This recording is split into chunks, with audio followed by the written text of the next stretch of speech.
पहले से ही है।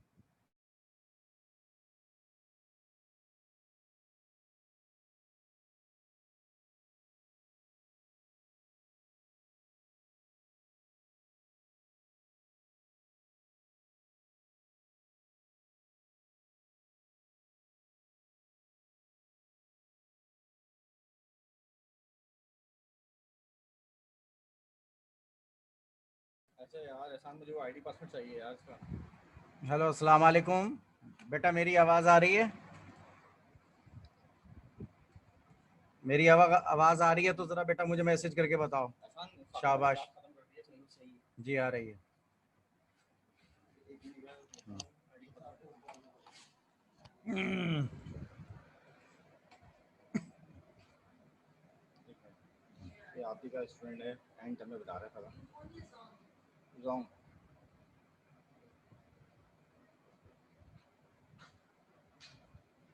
और सी 8 एफ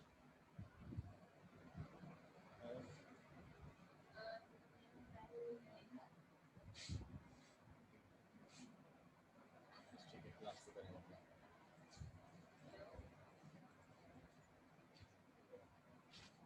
ठीक है बच्चों, क्या पढ़ाया था कल क्लास में? शाबाश। खुदा ना खास्ता उसकी प्रैक्टिस तो नहीं कर ली जो कल पढ़ाया था? है? मैसेज करके बताइए मुझे।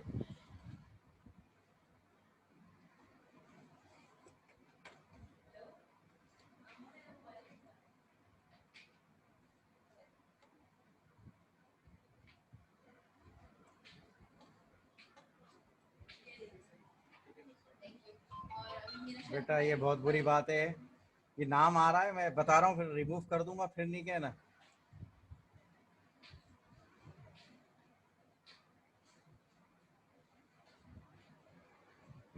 वालेकुम सलाम।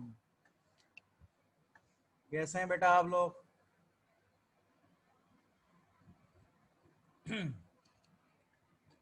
चलें, अभी और बच्चे भी एंटर हो जाए तो फिर हम शुरू करते हैं।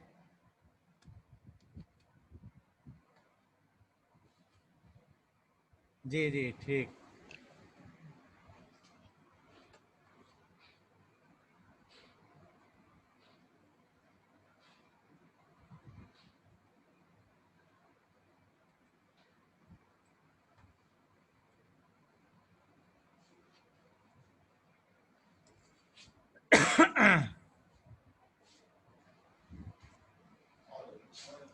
रिवीजन भी करते रहें घर में ना, जितना पढ़ा दिया गया है उसको रिवाइज भी करते रहें, ताकि जितना आगे बढ़ते जाएं पिछली चीज़ें भी हमें याद रहें, हमने भूलना नहीं है मेरा बेटा। ठीक है, बस अभी और बच्चे भी आ जाएं तो फिर अभी शुरू करते हैं। एक आध मिनट लेता हूं मैं आपका, फिर हम इंशाल्लाह शुरू करेंगे। आज का जो टॉपिक होगा वो हमारा फैक्टर पे है। फैक्टर पे हम बात करेंगे, उसके बाद फिर क्वेश्चन नंबर 2 करेंगे। मुझे मालूम है और उम्मीद है इंशाल्लाह कि आपके पास किताब लाजमी होगी, बुक आपने सामने रखी होगी, और जब मैं क्वेश्चंस कराऊंगा तो आप यकीनन किताब से भी मुस्तफ़ीद होते जाएंगे मेरे साथ साथ। ठीक है, तो उसके लिए मेरा बेटा एक छोटा सा कॉन्सेप्ट होगा, आपको नज़र आ रहा होगा स्क्रीन पे, फैक्टर लिखा हुआ नज़र आ रहा है। ठीक है, तो अभी हम इस पे बात करते हैं और बच्चे भी एंटर हो जाएं तो फिर हम शुरू करते हैं, ताकि औरों का भी भला हो इनकी जाए। फीस अभी जमा नहीं हुई यहाँ पर सर। साढ़े यहाँ पे 6:30 के बाद अभी बैंक में अगर आप 6:30 के बाद आ जाएंगे तो हो जाएगी। अकाउंटेंट नहीं है अभी, वही लेता है सर फीस। हाँ 6:30 आ जाएगी, उसे हाथ से निकाल के हाथ से फिर आप करते हैं। हाँ साढ़े छः से 9 बजे मैं आ जाएगा यार, मेरा काम कल मंडे का लास्ट है, फिर मंडे मेरी छुट्टी है। 6:30 से 9 बजे मैं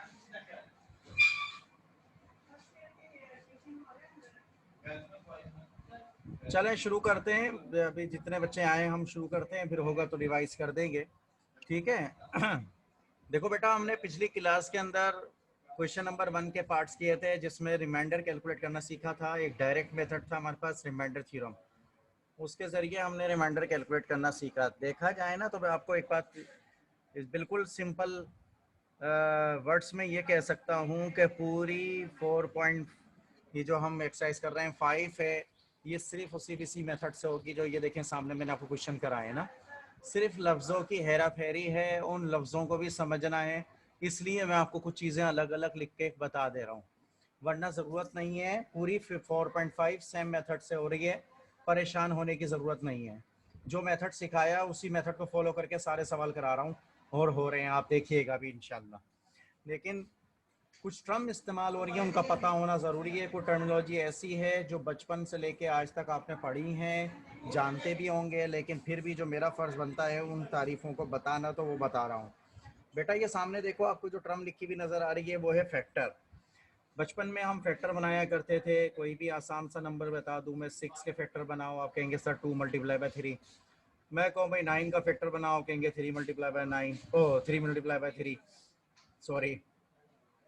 8 के फैक्टर बनाओ, 2 मल्टीप्लाई बाय 2 मल्टीप्लाई बाय 2, मतलब 2 को 3 टाइम मल्टीप्लाई कर दें।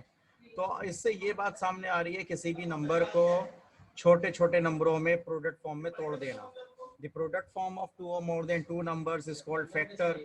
मैथमेटिक्स की दुनिया में दो या दो से ज़्यादा नंबरों को प्रोडक्ट की शक्ल में लिख दिया जाए तो प्यारे बच्चों हम उन्हें फैक्टर्स कहते हैं, और जो उससे नंबर हासिल होता है मल्टीप्लाई करने पे वो प्रोडक्ट कहलाता है। ठीक है, ये वो बातें हैं जो आपके लिए नई नहीं है, आप पहले से भी जानते हैं, सिर्फ एक रिवीजन कर लिया। ठीक है तो सामने देखिए रट्टा मारी हुई तारीफ भी हमने लिखी हुई है, the product form of two or more than two expression is called factor. ये देखिए, the product form of two or more than two numbers is called. अच्छा, अब यहाँ नंबर लिखा हुआ है ना, तो क्योंकि हमारा इस पूरे चैप्टर का नाम ही अलजेब्रिक एक्सप्रेशन है, तो इस चैप्टर की मुनासबत से अगर मैं चाहूँ तो यह नंबर हटा सकता हूँ और लिख दूंगा expressions. The product form of two or more than two expressions is called factor. दो या दो से ज्यादा नंबरों अलजेब्रिक एक्सप्रेशन का प्रोडक्ट फॉर्म क्या कहलाता है प्यारे बच्चों? फैक्टर कहलाता है। तो अभी हमने क्योंकि नंबर के लिहाज से इसलिए बताया क्योंकि नंबर के टेबल हमें याद हैं, तो इसलिए उसके प्रोडक्ट फैक्टर बनाना हमारे लिए आसान होता है। तो लिहाजा जिस तरह हम नंबरों के फैक्टर बनाते हैं, इसी तरह अलजेब्रिक एक्सप्रेशन के भी बनाते हैं। अब फैक्टर बनाते कैसे हैं अलजेब्रिक एक्सप्रेशन के, वो तो आप सीखेंगे इंशाल्लाह, जिंदगी रही चैप्टर नंबर 5 पढ़ाऊंगा। मैट्रिक मैथमेटिक्स का सबसे मुख्तसर तरीन चैप्टर है चैप्टर नंबर 5, जिसमें सिर्फ 14 एक्सरसाइज हैं। इंशाल्लाह जिंदगी रही तो पढ़ाएंगे, तबीयत से पढ़ेंगे उसको, चैप्टर नंबर 5 जिसमें सिर्फ 14 एक्सरसाइज हैं। फैक्टराइजेशन की मुख्तलिफ टेक्निक सीखेंगे। तो बहरहाल अभी तो फैक्टर को समझाना मकसूद है। तो मेरा बेटा हम ये बात बताना चाह रहे हैं, दो या दो से ज़्यादा नंबरों को हम प्रोडक्ट की शक्ल में लिख देते हैं तो वो फैक्टर कहलाते हैं। तो प्यारे बच्चों ज़रा देखो ये क्या किया। अब जो इसका इस्तेमाल हम इस एक्सरसाइज में किस तरह करेंगे वो सीखना है। उसके लिए देखो एक एग्जाम्पल लिखी हुई है मेरे सामने। अच्छा इसमें मैंने एक एग्जाम्पल लिखी हुई है, एग्जाम्पल नंबर 1 और एग्जाम्पल नंबर 2 समझाने की कोशिश की। कल भी इस पे बात हुई थी, दोबारा कर रहे हैं, ये बात अच्छी लगी तो दोबारा कर रहे हैं, कोई मकसद है इसको करवाने का। देखे 5 को जब 3 से डिवाइड करोगे तो 3 बनता 3, रिमाइंडर क्या बचेगा? 2 बचेगा। सही है, सबको नजर आ रहा होगा ये। हाँ। तो इसका मतलब ये हुआ, अब आप कल तो एग्जैक्टली डिविजिबल समझाने के लिए मैंने ये बात बताई थी, आज उसी चीज को दूसरे एंगल से देखेंगे कि भाई आपसे अगर कोई पूछ ले के क्या 3 5 का फैक्टर है, और अगर कल क्लास में जाग रहे थे तो आपको यकीनन याद होगा कि कल ये फैक्टर का वर्ड इस्तेमाल भी किया था मैंने, है ना मेरा बेटा? तो बच्चों याद रखो 3 इसका फैक्टर है या नहीं है, इसका मैथमेटिकल प्रूफ आपको सामने ये नजर आ रहा है। तो अगर 3 5 का फैक्टर होता तो प्यारे बच्चों रिमाइंडर क्या बचता? जल्दी से टाइप करके कौन बताएगा? रिमाइंडर क्या बचना? वेरी गुड, सबसे पहले माशाल्लाह सैयद राहिम अली ने जवाब दिया है, वेरी गुड बेटा। तो 0 बचना चाहिए था, लेकिन यहाँ रिमाइंडर 2 बच रहा है, तो इट्स मीन के 3 is not a factor of 5। 3 5 का फैक्टर नहीं है प्यारे बच्चों। ठीक है, मेरी बात समझ में आ गई? इसी तरीके से दूसरी एग्जाम्पल में हमने एक बात बताना चाहिए कि अगर हमसे कोई पूछे भाई क्या 6 का फैक्टर 3 है, मतलब जब हम 6 के टुकड़े बनाएंगे, 6 को छोटे छोटे नंबरों में ब्रेक करेंगे तो क्या उसमें हमें 3 मिलेगा? तो मैथमेटिकली हम उसको यूं डिफाइन करेंगे कि 3 से 6 को क्या कर लें प्यारे बच्चों? डिवाइड कर लीजिए। तो डिवाइड करने पर रिमाइंडर 0 बच रहा है तो वो उसका फैक्टर होगा 3 2 6, और 6 में से 6 माइनस किए 0, तो यहाँ लिख देंगे since reminder is 0 therefore 3 is a factor of 6। मेरी बात पहुंच गई आप तक? तो फैक्टर होने के लिए रिमाइंडर का 0 होना जरूरी है। समझ नहीं आया? शाबाश। क्या नहीं समझ में आया भाई? हमाद दोबारा बताओ बेटा, क्या बताऊं मैं, शुरू से बताऊं, क्या शुरू से बताऊं? फैक्ट किसी भी नंबर के फैक्टर जब भी बनाने को कहा जाए तो मेरा बेटा आप क्या करते हैं उसको, जैसे 12 लिखा है ना, ये देखो मैंने स्क्रीन पे क्या लिखा 12। शाबाश, जरा इसके फैक्टर बना के भेजो मुझे सब लोग।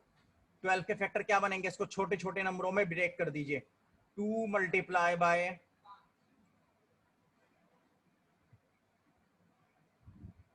Very good, 2 multiply by 2 multiply by 3।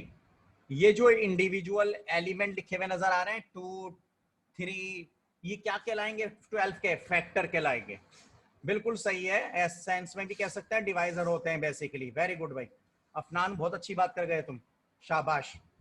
तो मेरा बेटा मैं जो बात करना चाह रहा हूं, और जब वो फैक्टर है तो उसको मैथमेटिकली प्रूफ कैसे देंगे। अगर आपसे कोई कहे भाई साबित करो 2 12 का फैक्टर है, आपने तो फैक्टर बना के दिखा दिया, इसके टेबल में आ रहा है। डिवीजन मेथड से प्रूफ करो तो डिवाइड कर दो, जवाब क्या आना चाहिए, रिमाइंडर में 0 आना चाहिए। मैं ये कहना चाह रहा था, समझ गए बात को? अब क्लियर हो गया सबको? ठीक है। तो बेटा इधर देखें, ये जो 2 एग्जाम्पल दिए इनको ध्यान में रखिएगा, ये कल वाली एग्जाम्पल है, कोई नई नहीं है। ठीक है, बस अब जो मैं क्वेश्चन कराने लगा हूं उसमें कुछ घुमा के ऐसी बात। तो फैक्टर के लिए रिमाइंडर का क्या आना जरूरी है, देखो ये नजर आ रहा होगा बिलू, मैं पॉइंटर से इसको कर दे रहा हूं हाईलाइट। फैक्टर के लिए रिमाइंडर का क्या आना जरूरी है, 0। एक दफा सब लोग बोले, फैक्टर के लिए रिमाइंडर का क्या आना जरूरी है, 0 आना जरूरी है। इस बात को ध्यान में रखिएगा। वेरी गुड भाई, वेरी गुड, बहुत आला। राहिम अली ने तो बहुत गुस्सा कर दिया है भाई, 0, इतने 0 पे इतने ओ लगा दिए भाई, शाबाश। चलो ठीक है, चलो आप इस सवाल पे स्टार्ट करते हैं कि सवाल पे कैसे करेंगे। बिल्कुल सिंपल है, फिर एक बार और सोच लेते हैं कि फैक्टर के लिए रिमाइंडर का आना क्या आना जरूरी है, 0 आना जरूरी है। ठीक है, चलें आइए बच्चों, क्वेश्चन नंबर 2 आपका मुंतजिर है।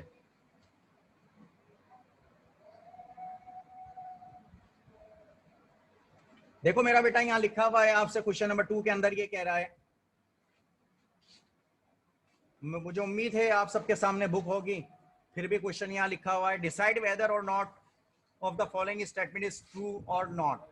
आपने फैसला करना है कि इनमें से कौन सा स्टेटमेंट सही है और कौन सा स्टेटमेंट गलत है। ठीक है, तो बेटा इसको कल वाले लेक्चर से ही सॉल्व करेंगे।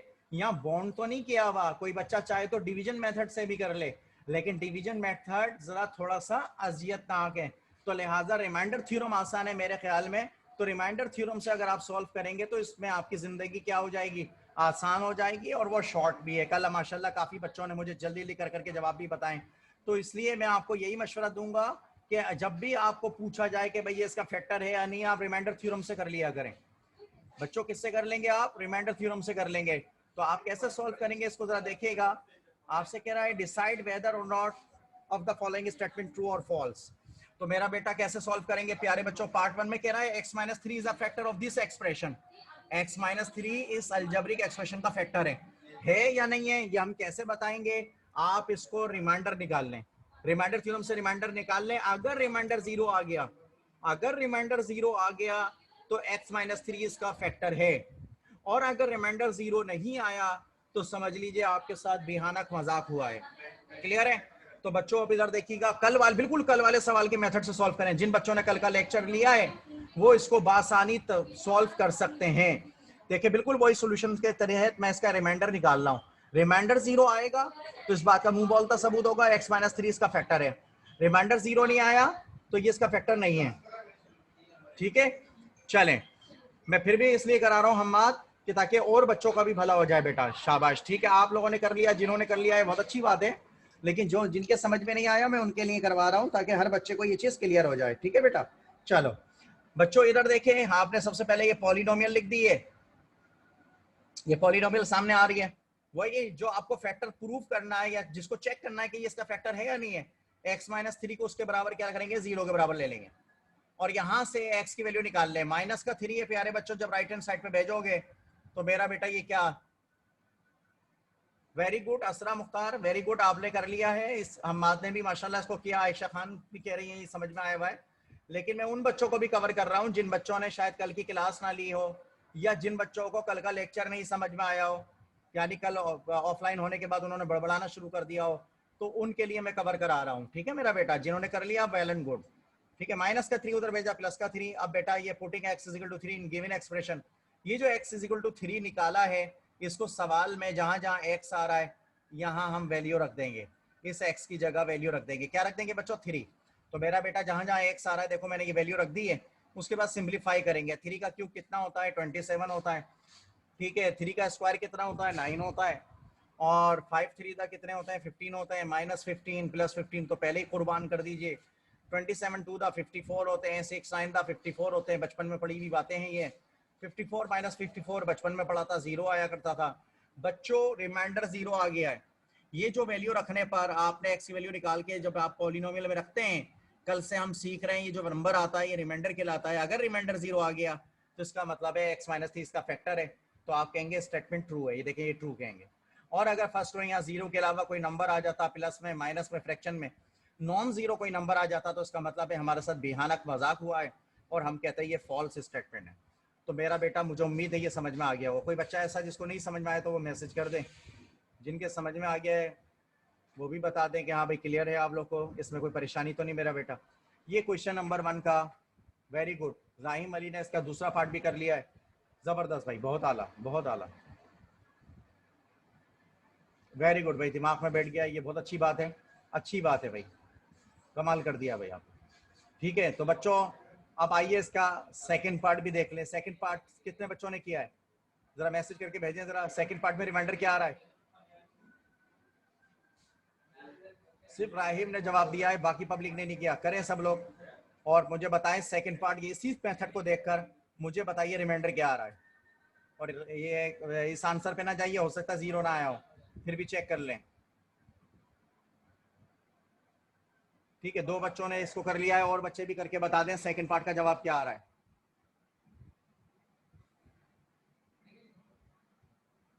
जीरो आ रहा है, तो स्टेटमेंट ट्रू हुआ फॉल्स हुआ? हाँ भाई, 0 आएगा तो ट्रू है फॉल्स है? जल्दी बताओ, शाबाश, ट्रू है। वेरी गुड भाई, वेरी गुड, जबरदस्त भाई। ठीक है जी, क्लियर है। तो ये सेकंड पार्ट आपका कंप्लीट हो गया, सब बच्चों ने कर ही लिया है। कोई बच्चा ऐसा जो कंफ्यूजन का शिकार हो तो डिस्कस कर सकता है जी। अगर कोई बच्चा परेशान,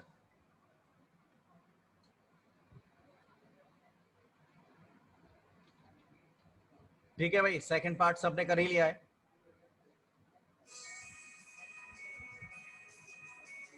ठीक है, चलें आइए, इसका थर्ड पार्ट करवा रहा हूँ। थर्ड पार्ट भी, थर्ड का भी 0 आ रहा है। चेक करें, सब लोग करें, करें, आप लोग ने करना है। क्या कॉपी पेंसिल ले लीजिए, रफ वर्क में कर लीजिए, अच्छा है, आपकी अच्छी प्रैक्टिस हो जाए जी। इसमें देखें, ये क्वेश्चन नंबर थर्ड का भी जवाब 0 आ रहा है भाई। वेरी गुड भाई, माशाल्लाह, कमाल हो रहा है भाई। आज तो सारे बच्चे सवाल खुद ही किए जा रहे हैं। थर्ड पार्ट का ये सॉल्यूशन सामने। कोई बच्चा अगर कौन सा बच्चा चाहता है, कोई बच्चा चाहता है कि मैं इसको एक्सप्लेन करूं तो वो मैसेज कर दे ताकि मैं उसके लिए एक्सप्लेन कर दूं। और अगर कोई बच्चा नहीं चाहता तो जब भी नो लिख के भेज दें ताकि मैं आगे चला जाऊं जी।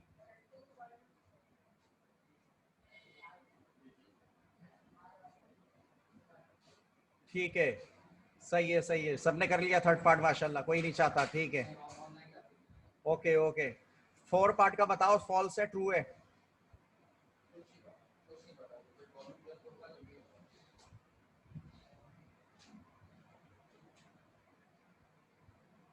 क्यों, आपने मुझे गिफ्ट करना है? महात, मुझे गिफ्ट करोगे?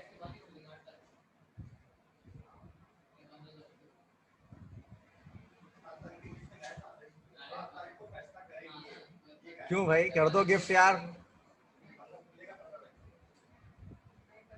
हाँ भाई बच्चों, हो गया भाई, पार्ट नंबर 4 हो गया बच्चों। पार्ट नंबर 4 के बारे में किसी ने बताया नहीं है। इस ट्रू है फॉल्स है राहिम? फॉल्स है, वेरी गुड भाई, राहिम ने सबसे पहले बताया। 16 आ रहा है, अच्छा 16 -8 हो जाएगा ना? नहीं, पार्ट नंबर 4 फॉल्स कैसे आ रहा है? हाँ ठीक है, -16 आ रहा है, वेरी गुड भाई। अच्छा अच्छा, नहीं नहीं, वो सेंटर का मोबाइल है बेटा। ठीक है, चलें, वेरी गुड, वेरी -16। राहिम सही करो इसको, -16 जवाब आएगा इसका। -8 -8 -16 होगा। आप में से कोई ऐसा बच्चा जिसको परेशानी हो पूछ सकता है। पार्ट नंबर 4 मैंने होमवर्क दिया है आप लोग को, काफी हद तक बच्चों ने कर लिया है। ओके, ठीक है, चले भाई, इजाजत है, आगे चलें। बच्चों इजाजत है, आगे जा सकता हूं मैं?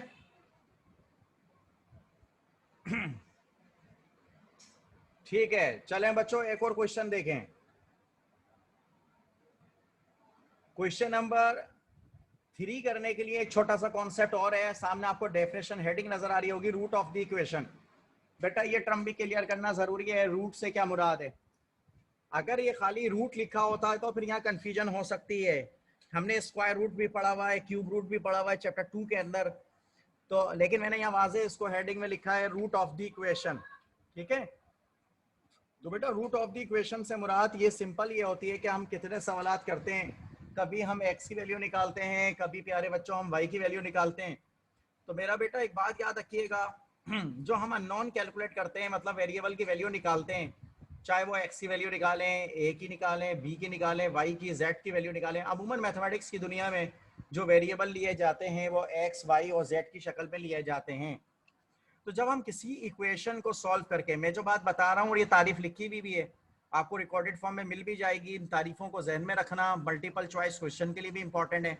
और जब मैं आपको चैप्टर 6 और आगे और दूसरे चैप्टर पढ़ाया करूंगा, वहां पर भी इस्तेमाल किया करूंगा कि बेटा देखो मैंने सॉल्व करके इक्वेशन के रूट्स निकाल दिए, तो परेशान नहीं होना है, उस वक्त आपको क्लियर हो सर रूट्स किसको कह रहे हैं, रूट किसको कह रहे हैं, एक है तो रूट कहेंगे, एक से ज्यादा है तो रूट्स कहेंगे।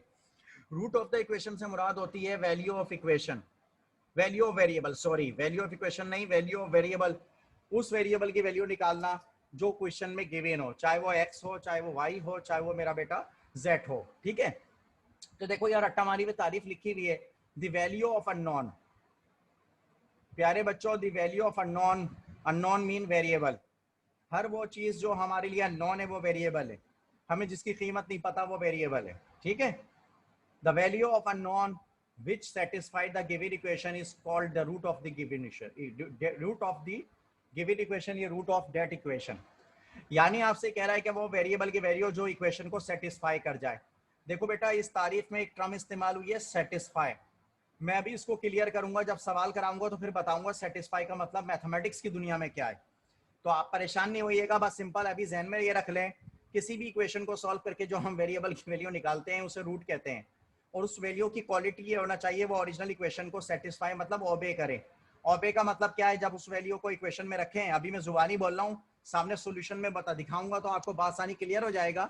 उस वैल्यू को जब हम ओरिजिनल इक्वेशन मतलब गिवन इक्वेशन में रखेंगे, तो मेरा बेटा वो ओरिजिनल इक्वेशन में रखने पर लेफ्ट हैंड और राइट हैंड का जवाब क्या आ जाए, बराबर आ जाए, तो हम कहते हैं सेटिस्फाई कर गई वैल्यू, और बराबर नहीं आया तो कहते हैं वो वैल्यू उसको सेटिस्फाई नहीं कर रही।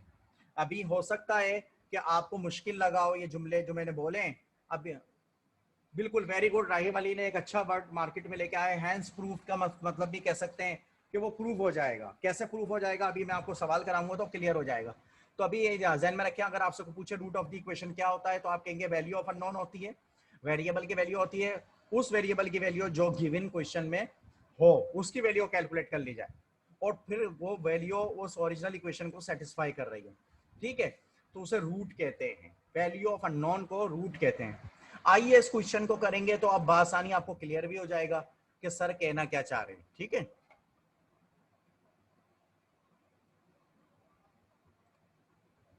ये देखो सवाल है, क्वेश्चन लिखा हुआ है क्वेश्चन नंबर 3, शो डेट, आपसे कह रहा है पार्ट 1 में 2 is a root of this equation.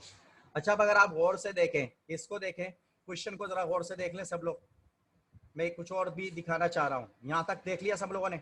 अब देखें मैं जो कहना चाह रहा था, इधर आओ जरा ये सवाल में, इस कोई भी सवाल देख लो, यहाँ इसमें मैं जिससे देखे कोई भी बच्चा जो पहले जवाब देगा मुझे बड़ी खुशी होगी। तो जरा देखो इस एक्सप्रेशन को देखो, गौर से देखो, और इस सवाल को देखो जरा, क्या फर्क नजर आ रहा है, जल्दी से देखते हैं कौन जवाब देगा। आपकी ऑब्जर्वेशन कितनी अच्छी है मुझे उससे अंदाजा हो जाएगा। जी, कोई बच्चा बताए कि इस क्वेश्चन में टाइप हुआ हुआ जो क्वेश्चन है और ये जो क्वेश्चन लिखा हुआ है, रूट फैक्टर, नहीं नहीं नहीं, मैं तो ये इसकी बात पूछ रहा हूँ, 3x³ minus x square minus is equal to 0। Rabia Rahim ने सबसे पहले, सैयदा मुनज्जा ने जवाब दिया है, भाई इन दोनों बच्चियों ने पहले जवाब दिया है, शाबाश बेटे। इसमें इक्वलिटी का साइन आ रहा है, ये देखिए यहां नजर आ रहा है इक्वल का साइन, और इससे पहले आपको इक्वलिटी का साइन नजर नहीं आ रहा था। ठीक है, तो अब ऐसे अल्जेब्रिक सेंटेंस जिनमें साइन ऑफ इक्वलिटी आ जाती है, इक्वल का साइन आ जाता है, अलजबरा की दुनिया में उन्हें अलजब्रिक सेंटेंसेस कहते हैं। और उन अलजब्रिक सेंटेंसेस को इक्वेशन कहते हैं। क्या कहते हैं बेटा? इक्वेशन। इक्वल का साइन आ जाना क्या कहलाता है? इक्वेशन कहलाता है। ये इक्वेशन लिखी हुई है, कैसे पता? इक्वलिटी का साइन आया हुआ है, इक्वल का साइन आया हुआ है। क्लियर है? चाहिए। अच्छा, अब इक्वलिटी के साथ उसने कहा है 2 is a root of this equation. सही है? तो इससे कह रहा है कि ये 2 इसका रूट है। मतलब आप अभी कुछ देर के लिए 2 को भूल जाएं, मेरी बात पे यकीन कर लीजिए, किसी भी तरीके से। अभी हम मेथड को डिस्कस नहीं कर रहे हैं, मैं इसको किस तरह से सॉल्व करूंगा। इस इक्वेशन को जब मैं सॉल्व करूंगा ना बच्चों, ये इक्वेशन जो आपको नजर आ रही है ध्यान में रखिएगा, इस इक्वेशन को जब मैं सॉल्व करूंगा ना तो 3 आंसर आएंगे। कितने आंसर आएंगे प्यारे बच्चों? टाइप करके बताना मैंने क्या कहा। 3 आंसर आएंगे। शाबाश। मुझे कैसे पता 3 आंसर आएंगे? याद रखना, जिस पॉलिनोमियल के अंदर जितनी डिग्री होती है, डिग्री कितनी है इसमें कोई बताए मुझे? देखिए पावर, मैक्सिमम पावर कितनी आ रही है? 3। जितनी मैक्सिमम पावर होती है उसको सॉल्व करके उतने ही आंसर आते हैं प्यारे बच्चों। याद रखिएगा, पॉलिनोमियल की जितनी डिग्री होगी, वेरिएबल को सॉल्व करके उसकी उतनी वैल्यू मिलेंगी। ठीक है? ठीक, तो इस बात को ध्यान में रखिएगा। नहीं, ये ट्राइनोमियल नहीं है राइम। ट्राइनोमियल में 3 टर्म होती है, मैं डिग्री की बात कर रहा हूं, ट्रम्स की बात नहीं कर रहा। ट्राइनोमियल में इसमें 3 टर्म होने चाहिए, इसमें 3 टर्म नहीं है, मैं डिग्री की बात कर रहा हूं। पावर 3 हो, क्यूबिक पावर वाली इक्वेशन हो, तो उसके 3 हमेशा आंसर आएंगे। याद रखिएगा। 4 अगर पावर में 4 आ रहा होता तो फिर उसके वेरिएबल की वैल्यू कितनी निकलेगी? पता कोई बच्चा बता सकेगा? 4 आएंगे। वेरी गुड भाई, शाबाश। तो बेटा उन अभी तो ये इसमें 3 पावर आ रही है सबसे बड़ी, तो बेटा इसके 3 आंसर आएंगे, उसमें से एक आंसर ये बता दिया एग्जामिनर ने आपको, और टेस्ट करने को कहा है कि साबित करो ये मल्टीनोमियल है। वेरी गुड भाई, कमाल कर रहे हैं आप लोग। तो ये 2 जो है इस इक्वेशन का आंसर है। बस आसान लफ्जों में बात की जाए तो यूं कहता है एग्जामिनर, लेकिन क्योंकि हर सब्जेक्ट की अपनी लैंग्वेज होती है, मैथमेटिक्स की भी अपनी टर्मिनोलॉजी है, टर्म्स हैं, तो मेरा बेटा यहां ये प्रूफ करना है 2 इसका रूट है। आसान लफ्जों में वो आपसे ये कह रहा है, आप इसको सॉल्व करेंगे तो 3 जवाब आएंगे, उनमें एक जवाब 2 होगा। आप साबित कर दें, प्रूफ कर दें। Show that, proof that, verify that, इन तीनों जुमलों का मतलब है साबित करना है। ठीक है? हम सॉल्यूशन नहीं करेंगे, सिर्फ डायरेक्ट प्रूफ कैसे करेंगे। सॉल्यूशन करने बैठ गए तो लेंथी मेथड हो जाएगा मैट्रिक क्लास के लिहाज से, क्योंकि उसके पावर क्यूब आ रही है। इतना आसान नहीं है इसको सॉल्व करना, नामुमकिन नहीं है। ये भी ध्यान रखिएगा, हम इसको कर सकते हैं सॉल्व। ठीक है असरा मेरा बेटा, हम इसको सॉल्व कर सकते हैं, लेकिन यहां हमें 2 को टेस्ट करना है, 2 इसका आंसर है या नहीं है। अब हम ठहरे लकीर के फकीर, हम उसी मेथड से सॉल्व करेंगे जैसे कल मेथड से सीखते आए, क्योंकि कल वाला मेथड हमें पसंद आ गया है, हम उसी के लिहाज से इसको सॉल्व करेंगे।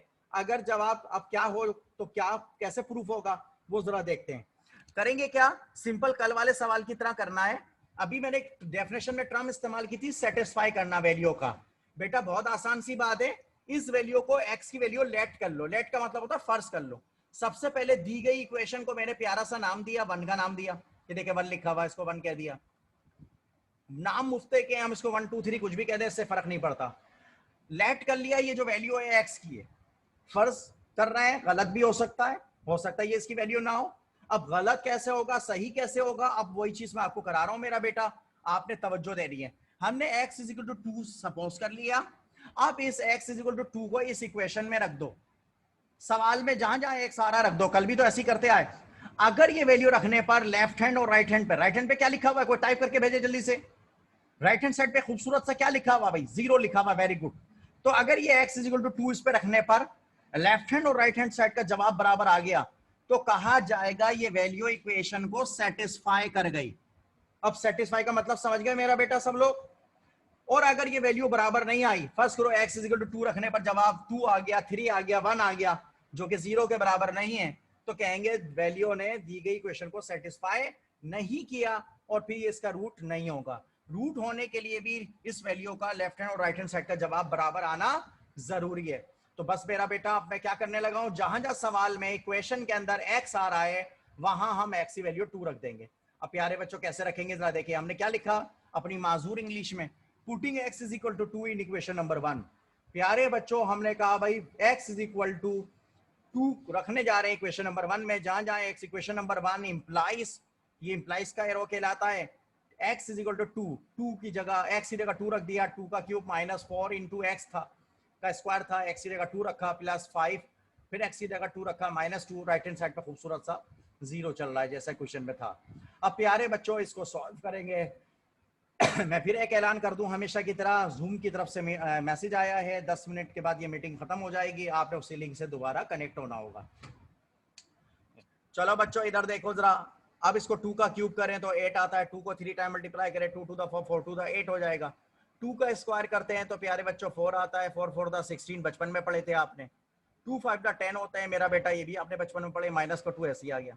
आप इसको सिंप्लीफाई कर लें, जिस तरह से परचून की दुकान वाला कैलकुलेटर आपके पास मौजूद, साइंटिफिक कैलकुलेटर भी आपके पास मौजूद, लेकिन बदकिस्मती से सिंध बोर्ड में साइंटिफिक कैलकुलेटर अलाउ नहीं है, तो लिहाजा इसलिए हम परचून की दुकान सादा सिंपल कैलकुलेटर की बात करेंगे।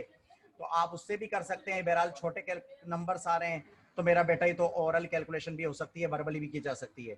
तो बेटा इसका आसान तरीका मेरी नज़र में यह है कि पहले प्लस वाले नंबरों को मैंने प्लस किया है, प्लस का 8 प्लस का 10 बेटा प्लस का 18 हो जाएगा, माइनस का 16 माइनस का 2 माइनस का 18 हो जाएगा, फिर प्लस का 18 माइनस के 18 से कैंसिल हो जाएगा, 0 बराबर 0 के। कि जवाब बराबर आ गया तो कहा जाएगा देखिए सेटिस्फाई कर गई, और जवाब बराबर नहीं आता तो ये इसने इसको सेटिस्फाई नहीं किया, हमारे साथ बेहानक मजाक हुआ है, तो फिर हम कहते हैं 2 इसका रूट नहीं है। क्योंकि जब वैल्यू इसको सेटिस्फाई कर गई है, left hand side right hand side के बराबर आ गया है जवाब, तो हम लिख देंगे since x is equal to set 2 satisfy the given equation, so 2 is a root of given equation. तो यहां तक मुझे कोई बच्चा बताए, किसी बच्चे को कोई परेशानी है, बिला झिझक मुझे मैसेज कीजिए ताकि फिर मैं इसको रिपीट करूं। शाबाश।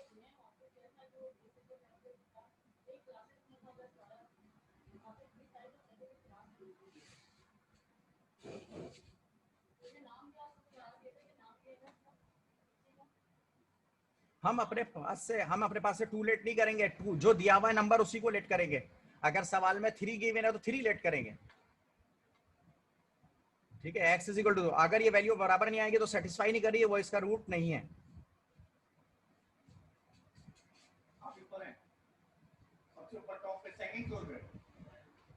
हाँ बिल्कुल सही कह रहे हैं आप, और हम इतनी बड़ी लाइन नहीं लिखे हैं तो कोई मसला नहीं है, हम खाली हैंड्स प्रूफ लिखते हैं, कोई टेंशन नहीं। सही है, ये तो मैंने इसलिए लिख दिया ताकि बच्चों को क्लियर हो गया, हाँ ये वैल्यू 2 सेटिस्फाई कर रही है, इसलिए इसका रूट है, वजह के साथ मैंने आंसर लिख दिया है। हमें वजह बोर्ड में बताने की जरूरत नहीं है, आप हैंड्स प्रूफ भी लिख दें, कोई बात बन जाएगी, कोई मसला नहीं। क्लियर हुआ, परेशानी तो नहीं किसी बच्चे को? ठीक है, अब मुझे सेकंड पार्ट का जवाब बताओ जरा जल्दी से। सेकंड पार्ट सब लोग करें, क्या ये वैल्यू इसको सेटिस्फाई कर रही है नहीं कर रही है? देखते कौन बच्चा पहले जवाब देगा, पूरी क्लास के लिए चैलेंजिंग है।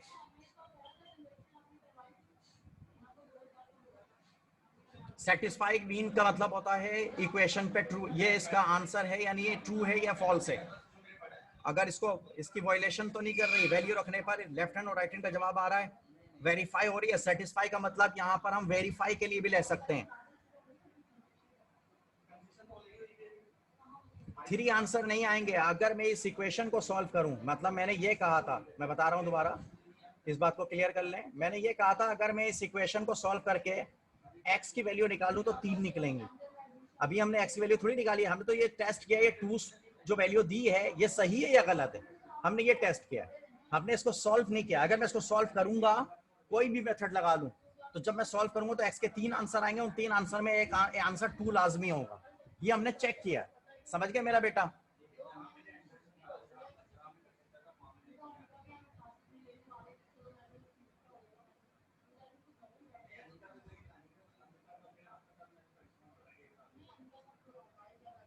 ठीक है, अब मुझे इस वाले का जवाब देंगे, इसको सेटिस्फाई कर रहा है, 3 इज अ रूट ऑफ, ये आखिरी में जो लिखा हुआ है, मुझे इसका जवाब बताओ। शाबाश, सब बच्चे इसका जवाब बता दें जल्दी से। क्या ये इसको रखने पर वैल्यू सेटिस्फाई कर रही है या नहीं कर रही? Very good.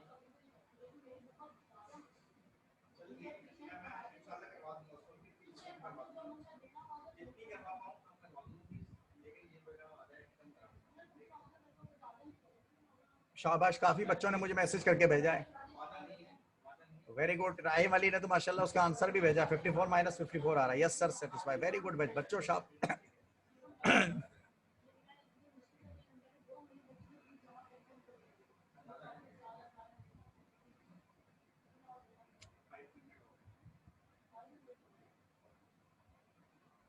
ठीक है, तो फिर इजाज़त है हम अगली एक्सरसाइज पर चलें। इसके साथ ही 4.5 कंप्लीट हो गई, हमसे जुदा हो गई 4.5। अगर कोई बच्चे को कोई परेशानी है 4.5 के अंदर तो डिस्कस कर सकता है। इसके साथ ही 4.5 कंप्लीट है, हो गई है। प्यारे बच्चों 4.6 हमारी मुंतज़िर है जी। इजाज़त है, मैं अगली एक्सरसाइज शुरू करूँ।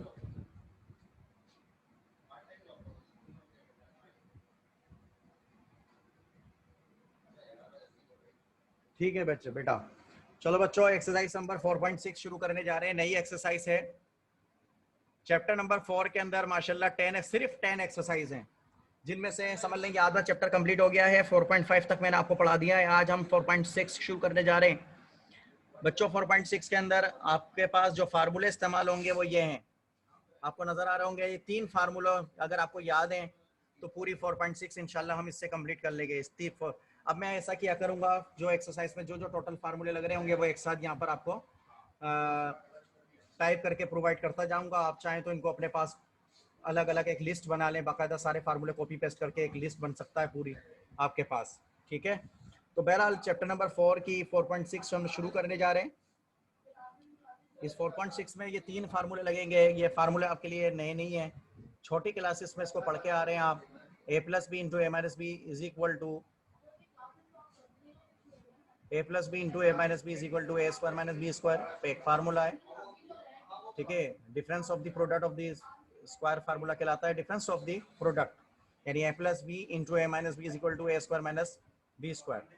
Difference of the square formula कहलाता है ये difference of the square. Difference of the square का मतलब होता है दरमियान में माइनस आ रहा है तो माइनस का वर्ड मैथमेटिक्स की दुनिया में डिफरेंस की मीनिंग भी देता है। हम डिफरेंस लेते हैं Simran, difference of the square, 2 terms, ठीक है। ए स्क्वायर और बी स्क्वायर के दरमियान डिफरेंस लिया जाए तो उसका फार्मूला कहलाता है a plus B into A minus B is equal to A square minus B square. इसका प्यारे फार्मूले को कहते हैं। इसकी पहचान ये है कि जब ब्रैकेट के अंदर 2 टर्म सेम आ रही होंगी और दरमियान में साइन अपोजिट आना चाहिए। जरूरी नहीं है कि पहले ब्रैकेट के अंदर प्लस ही आए या पहले ब्रैकेट में माइनस आ जाए या प्लस आ जाए, कोई फर्क नहीं पड़ता मेरा बेटा।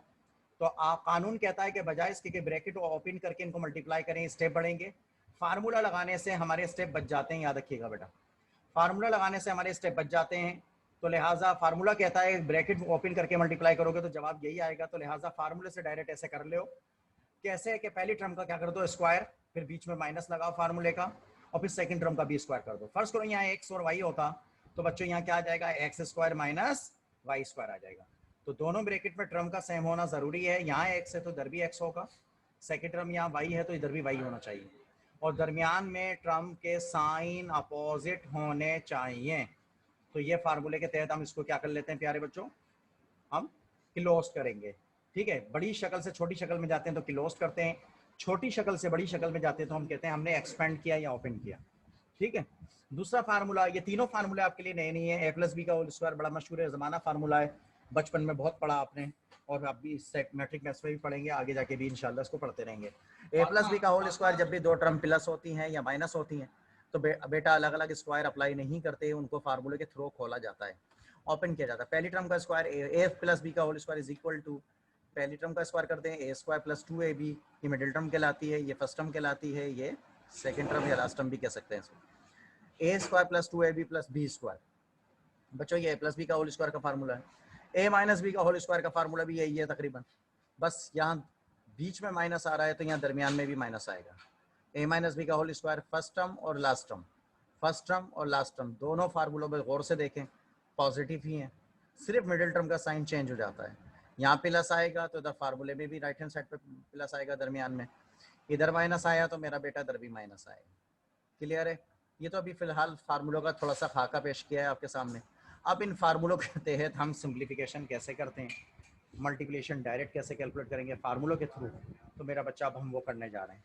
अब क्योंकि 1 मिनट रह गया है, मेरे ख्याल में मीटिंग कैंसिल कर लेते हैं ताकि अब हम सवाल शुरू करें तो हमारी मीटिंग के दरमियान कोई रुकावट ना आए, ठीक है बच्चों। तो मैं मीटिंग एंड कर रहा हूँ, ये आप दोबारा कनेक्ट होइए ताकि फिर हम इसको शुरू करें, ठीक है मेरा बेटा। मुझे मैसेज करके बता दें ताकि मुझे पता चले क्लास में कोई जाग भी रहा है, ठीक है।